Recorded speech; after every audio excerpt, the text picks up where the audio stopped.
pochybnými tendrami, ako by sa na Slovensku roztrhlo vrece. Škandál za škandálom. A medzi ne môžeme pokojne zaradiť aj ďalší. A to nákup 140 sanitiek za 24 miliónov eur. Niečo tu totiž poriadne smrdí. Nové fakty ukazujú, že od zákonnosti a transparentnosti má poriadne ďaleko. Nakrúcala Andrea Paulíniová. Prípadne, že odmietnete doručenie, čo teraz robíte, tak je to považované za doručenie. Nemáme nič na papieri. To je škandalózne. Môžem vás na chvíľočku vyrušiť? Nie, nemôžete. Absolútne arogantne pošliapal aj zákon. Sanitky ide nakupovať štátna bratislavská záchranka. Každú v priemere za 170 000 eur, hoci bežne sa dá kúpiť do 100 000. Myslím si, že vlastne tento tender má slúžiť na to, aby sa niekde zarobili nejaké peniaze. Keď pred 2 rokmi nakúpil bývalý riaditeľ záchranky 9 sanitiek za zhruba 115 000 eur, ex-minister Valentovič ho odvolal. Dôvod bol áno aj nehospodárne nakladanie vtedajšieho vedenia bratislavskej záchranky s verejnými financiami pri nákupe vtedajších sanitiek. Dnes ide tá istá štátna firma nakupovať 140 sanitiek, každú o 50 000 eur drahšie a všetko je v poriadku. Je to plne v kompetencii pána riaditeľa. Kúpiť 140 predražených sanitiek je skvelý biznis, pretože keď na každej zarobíte 2 milióny korún, tak máte lusknutím prsta doma nejakých 280 miliónov korún provízie.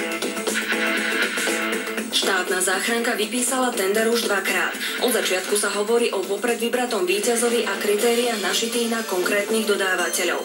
Podozrenia sa potvrdzujú. V júli Úrad pre verejné obstarávanie práve kvôli netransparentným a diskriminačným podmienkam tender zrušil.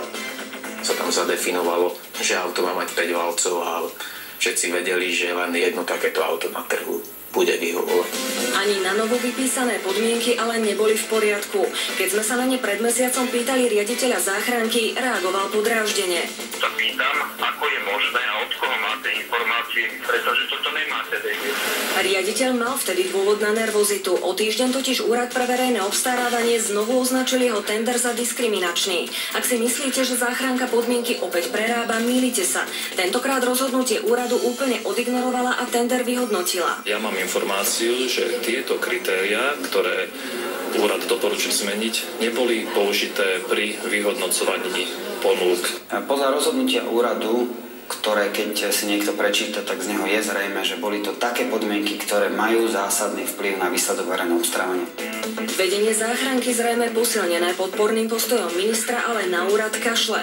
Tender vyhodnotili a opäť vylúčili ponuku o 3 milióny eur lacnejšiu, potichu a rýchlo. To sa všetko zomlelo v jednom dni, takže 8.10.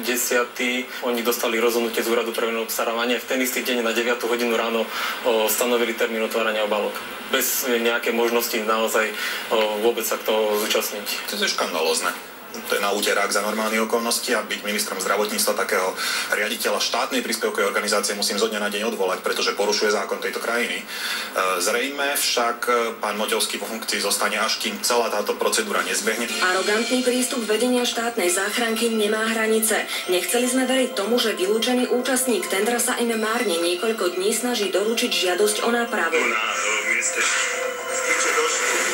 Cez vrátnicu záchranky sa nedalo dostať. Všetci vraj boli na služobnej ceste, dovolenke alebo boli PN. Vy mi poštu nepreberiete.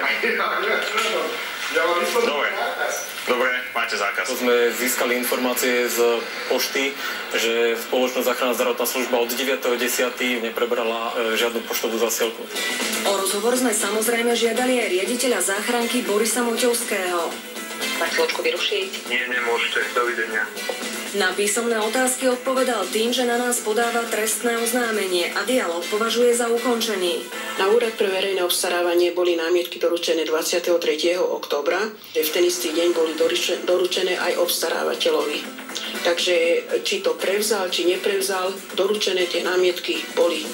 Aj toto ale štátna záchranka drzo odignorovala. Ešte v ten istý deň napriek podaným námietkam riaditeľ podpísal zmluvu o dodávke sanitiek so spoločnosťou Volkswagen Finančné služby. Ak to už porušil zákon o verejnom obstarávaní. Podľa môjho názoru je tam až podozrenie z trestného činu machinácií pri verejnom obstarávaní, čo je veľmi vážna vec. Nemáme žiadnu informáciu, ani ústnu, ani písomnú, že by došlo k porušeniu zákona. Nemáme nič na papieri, nič oficiálne, iba vyjadrenia cez médiá. Ministerstvo zdravotníctva si teda nedalo spraviť nejakú vlastnú právnu analýzu, či teda išlo alebo nešlo o protiprávny postup? V tejto veci nie. Dôvod?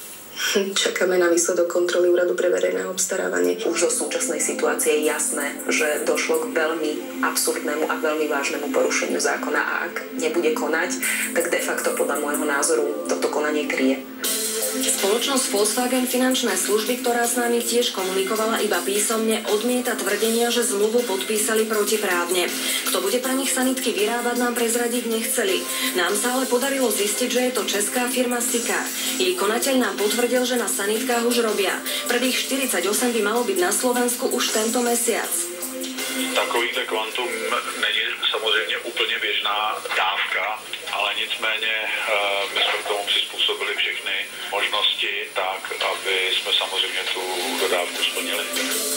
Dodať 48 vozidiel, prerobiť ich na sanitky a kompletne vybaviť za 5 týždňov, to je obdivuhodná rýchlosť. Za normálne okolnosti to trvá mesiace, dokonca aj podľa ministerstva zdravotníctva. Nedávno o tom takto presviečal jedného z účastníkov výberového konania vedúci služobného úradu. Viete, aké dodacia lehota na kompletnú sanitku po vozok na stáva prístroje? Vieme, akú my máme zazmluvnenú, takže 6 týždňov. Dodacia lehota je cca 5 mesiacov.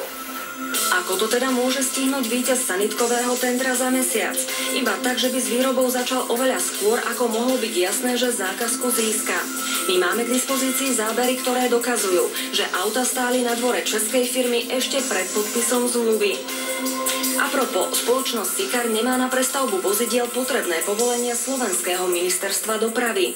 Nevidujeme túto spoločnosť. Na ministerstve dopravy ani nepožiadala doteraz o takéto osvedčenie zástupcu výrobcu vozidla. Pracujeme na tom teďka intenzívne, je to otázka dokladov. Ako ale teda mohol splniť víťaz tendra súťažnú podmienku o homologizácii sanitiek na území Slovenska, keď ide jeho dodávateľ o ňu iba teraz žiadať? Aj na to sme sa chceli opýtať riaditeľa záchranky Borisa Moťovského. Chvíľočku vyrušiť? Nie, nemôžete. Dovidenia. Pochybnosti o serióznosti tendra ale vyvoláva aj dodávka prístrojov do sanitiek, konkrétne defibrilátorov. Ma veľmi prekvapili niektoré požiadavky, ktoré si myslím, že sú vysoko umelé a špecifikované len jeden typ defibrilátora jednej jedinej firmy. Iba jediný dodávateľ na Slovensku totiž deklaruje, že spĺňa požiadavku štátnej záchranky, aby defibrilátory pracovali neobmedzene dlho pri 20-stupňových mrazoch. Podľa výrobcov prístrojov a lekárov je ale táto podmienka nezmyselná a obmedzujúca. Žiadna batéria totiž nevydrží pracovať neobmedzene dlho a resuscitovať pacienta v mraze nemá význam. To vie každý lekár alebo ktorýkoľvek zdravotnícky pracovník, že prvým krokom musí byť dostať toho pacienta do teplotne normálneho prostredia a predsa ho nebude resuscitovať hodinu alebo dlhšie na mraze. Štátna záchranka aj ministerstvo ale na tomto parametri trvá. Zapracovalo ho aj do výnosu, o ktorý sa záchranka pri vypisovaní podmienok tendra opierala. Chceli sme vedieť, koho to bol nápad.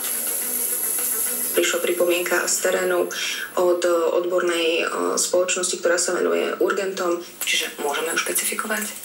Len vo všeobecnej rovine. Je to tajná informácia? Nebudeme zverejňovať mená spoločnosti akýchkoľvek. Možno preto, že to nebola pripomienka žiadnej odbornej spoločnosti. Zo zdroja blízkeho ministerstvu vieme, že išlo o iniciatívu konkrétnych ľudí z vedenia ministerstva a štátnej bratislavskej záchranky.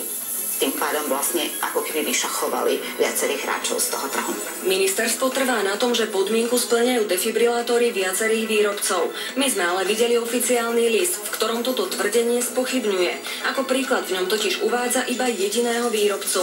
Či budú práve jeho defibrilátory súčasťou vybavenia sanitiek, nám víťaz tendra nechcel potvrdiť. Obmedzil sa na konštatovanie, že to budú inovatívne prístroje.